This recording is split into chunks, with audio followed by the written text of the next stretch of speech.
कर्जदारों को, जो बड़े बड़े कर्जा लेके बैठे हुए लोग हैं, उनको आप संरक्षण देने का काम इस बिल के माध्यम से कर रहे हैं।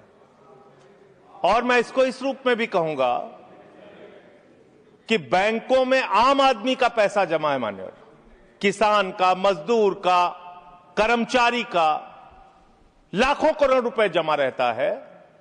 वो पैसा आप गरीब आदमी को नहीं देते, उनके रोजगार के लिए नहीं देते, एमएसएमई सेक्टर के लिए नहीं देते। वो पैसा उठा के आप अपने चंद पूंजीपति मित्रों को दे देते हैं, जिन मित्रों से आप पीछे से चंदा लेते हैं और धंधा देते हैं, उन मित्रों को आप पैसा दे देते हैं। और जब वो मित्र आपके डूब जाते हैं तो आप उनको बचाने के लिए ये बिल लेके आते हैं। तो कुल मिलाकर बैंक डकैती को लीगलाइज करने का ये बिल है। बैंकों पर जो डकैती हो रही है आपके दोस्तों के द्वारा, आपके मित्रों के द्वारा, उसको लीगलाइज करने का काम इस बिल के माध्यम से आप कर रहे हैं। आपका ध्यान इस देश की अर्थव्यवस्था को ठीक करने के लिए नहीं है, मान्यवर। मैंने पूरी डिबेट सुनी लोकसभा की, खाली एक चीज बताई जा रही है, ये लोन पहले का है, ये लोन पहले का है, ये लोन पहले का है। लेकिन मैं आपसे पूछना चाहता हूं, जब आपकी सरकार बनी तो आप तो कह रहे थे हमारी 56 छुरी वाली सरकार है, हम एक एक आदमी से डंडा मार मार के वसूली करेंगे, सबसे पैसा लेंगे, कोई भागने नहीं पाएगा।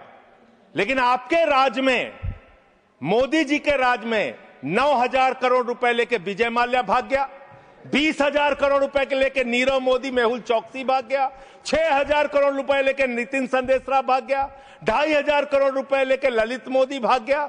ये बड़े बड़े जो हजारों करोड़ रुपए के लुटेरे थे, हिंदुस्तान से भगाया किसने इनको?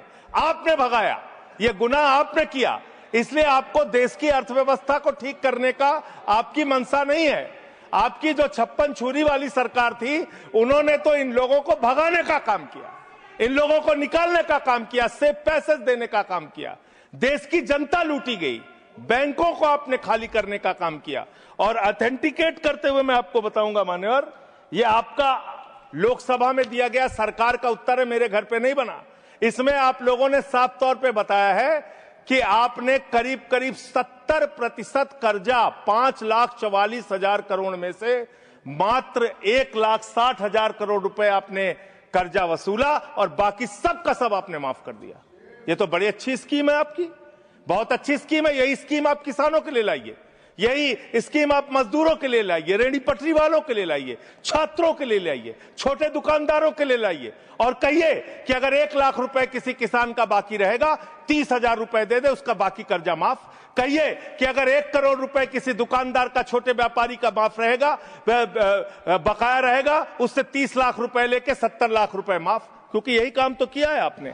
आंकड़े पढ़ रहा हूं मान्यवर, ध्यान से पूरे देश को सुनना चाहिए क्या है आपकी असलियत। आपने भूषण स्टील का 54,000 करोड़ रुपए कर्जा बकाया था, 42,000 करोड़ रुपए आपने वसूला, 23% आपने माफ किया।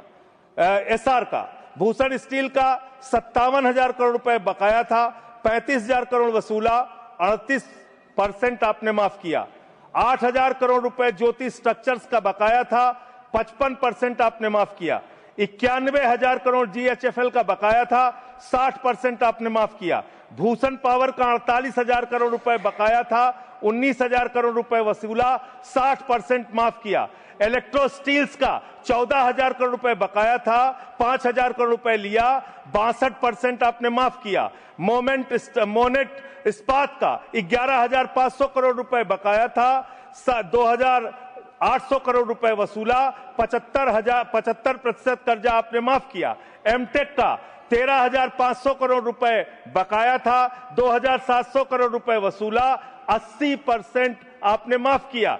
आलोक इंडस्ट्रीज का 30,000 करोड़ रुपए बकाया था, 5,000 करोड़ रुपए वसूला, 83% आपने माफ किया। लैंको इंफ्रा का 47,000 करोड़ रुपए बकाया था, 5,300 करोड़ रुपए आपने वसूला, 88% कर्जा आपने माफ किया। वीडियोकॉन का 46,000 करोड़ रुपए बकाया था, 2,900 करोड़ रुपए वसूला, 94% कर्जा आपने माफ किया। एबीसी शिपयार्ड का 22,000 करोड़ रुपए बकाया था, 12,000 करोड़ रुपए वसूला, 95% आपने माफ किया।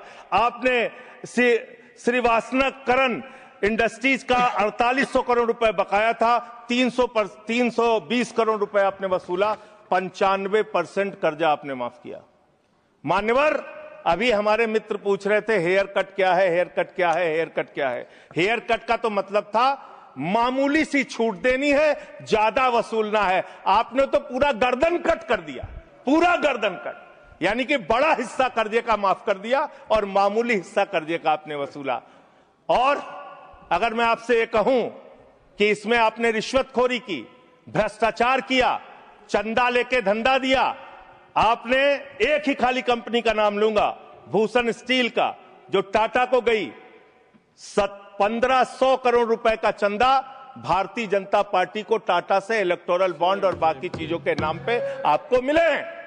आप पैसा ले लेके इन लोगों का बड़ा बड़ा कर्जा माफ करवा रहे हो, रिश्वत ले लेके इन लोगों का बड़ा बड़ा कर्जा आप माफ करवा रहे हो। आपका ध्यान देश की अर्थव्यवस्था ठीक करने में नहीं है, पूंजीपतियों को खाली हर तरह से फायदा पहुंचाने में है। एक गाना था मान्यवर, तू जहां जहां चलेगा मेरा साया साथ होगा।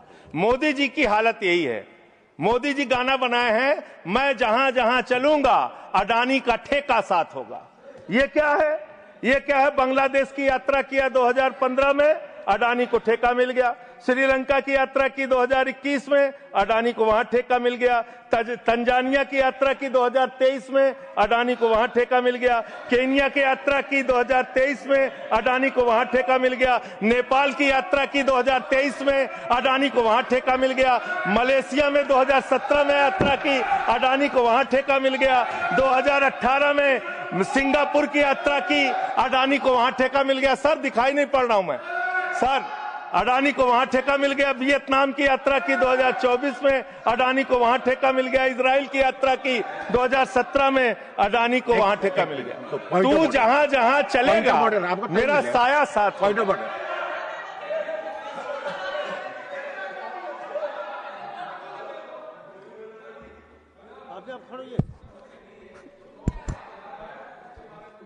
निकलवा कोई भी रिलेवेंट नहीं है, निकलवा ये जो इरेलीवेंट जो इन्होंने उसको भाषण से निकाला जाए सर, एक्सपंज किया जाए।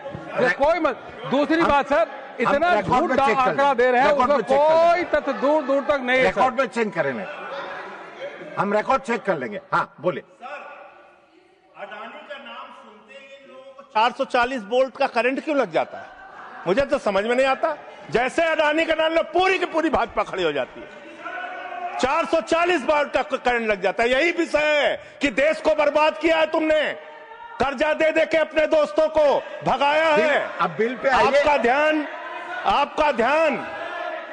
ध्यान बड़े बड़े पूंजीपतियों से। मान्यवर मेरा समय जा रहा है, मान्यवर मेरा समय जा रहा है, मुझे बोलने दीजिए। मान्यवर, आपका दिमाग हम चेक कर लेंगे। आपका दिमाग बड़े बकायेदारों से कर्ज वसूलने में नहीं है। अगर होता तो ये हजारों करोड़ के जो बकायेदार हैं, इनके पासपोर्ट जब्त करो ना। संजय सिंह के तो पासपोर्ट आपने जब्त किए हैं, एक एक सांसद के पासपोर्ट आपने जब्त किए हैं। इन डकैतों के पासपोर्ट क्यों नहीं जब्त किया आपने? इन डकैतों के पासपोर्ट क्यों नहीं जब्त किया आपने? नहीं जब्त किए।